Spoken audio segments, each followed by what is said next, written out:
未分2200万。他宁愿冒着违法的风险，土星花4000万也要报复周星驰，妄图用《功夫足球》这部抄袭作品断星爷生路。结果费尽心机，不仅自己落得个口碑翻车的下场，更是亲手毒死了后续与周星驰合作的所有可能，为捡芝麻丢了西瓜。林晓明背后捅刀子的所作所为，赤裸裸撕开了娱乐圈残酷的人性真相。最可怕的从不是针锋相对的敌人，而是曾经向你伸出援手，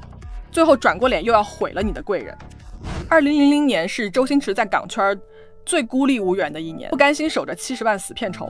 被资本任意拿捏的他想要自立门户，真正掌握话语权。可成立彩星拍的唯一一部电影《大话》，西游不仅赔了个底儿掉，还遭到了永盛封杀。走投无路的他拿着自己打磨了2年心血的少林足球跑遍各大影视公司，可愣是没一个人敢给他投1分钱。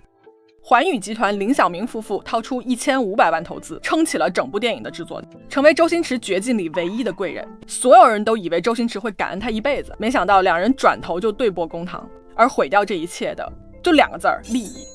2001年，少林足球无视港片市场萎缩问题，以6073万票房的好成绩，直接创新了香港票房历史记录，狠狠打了那些墙头草的脸。就在周星驰壮志满满，准备携手环宇在港片江湖里大展拳脚时，林晓明的一纸律师函就给周星驰当头泼了一盆凉水。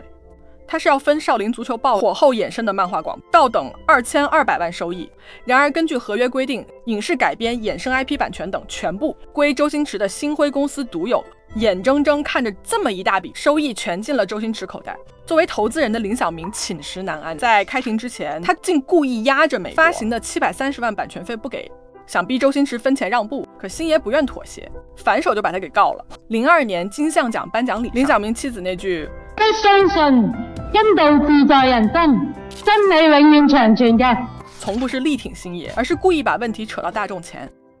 當眾宣泄對周星馳的不滿。星爺本不願徹底撕破臉，甚至主動擺了河頭酒，願意掏出1000萬和解，可林曉明卻態度強硬，堅持上訴，走法律程序，結果轉頭就全盤敗訴，不僅1分 IP 紅利沒分到，還被法院勒令結清，拖欠的730萬海外版權費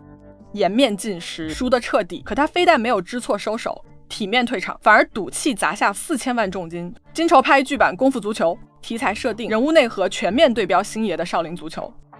趁周星驰为保留少林商标暂缓内地发行时，抢先霸占剧版市场，截胡热度，摆明了就是要报复周星驰，断他后路。为此，林晓明不惜开出100万级高额片酬，力邀张卫健扛起男主，还重金请来吴君如、容祖儿等助阵，连当初凭借少林足球拿下金像奖最佳男配的黄一飞也被他挖来参演。消息一出，瞬间引爆港娱，所有人都明白这就是冲着周星驰来的。星辉公司火速寄出律师函，要求对方立刻停止捆绑周星驰，消费少林足球热度。而夹在中间的张卫健变成了舆论的焦点。以前的他公开称周星驰是自己的偶像前辈，风波爆发后，他却彻底改口，不再喊星爷，只称呼周先生。面对漫天抄袭质疑，他那句没有人可以垄断功夫加足球的题材，我只是一个打工的演员，资本的博弈我左右不了，耐人寻味。最后因著作权规定只保护具体剧本，人物台词单纯功夫足球题材不受版权保护，周星驰只能忍痛放弃。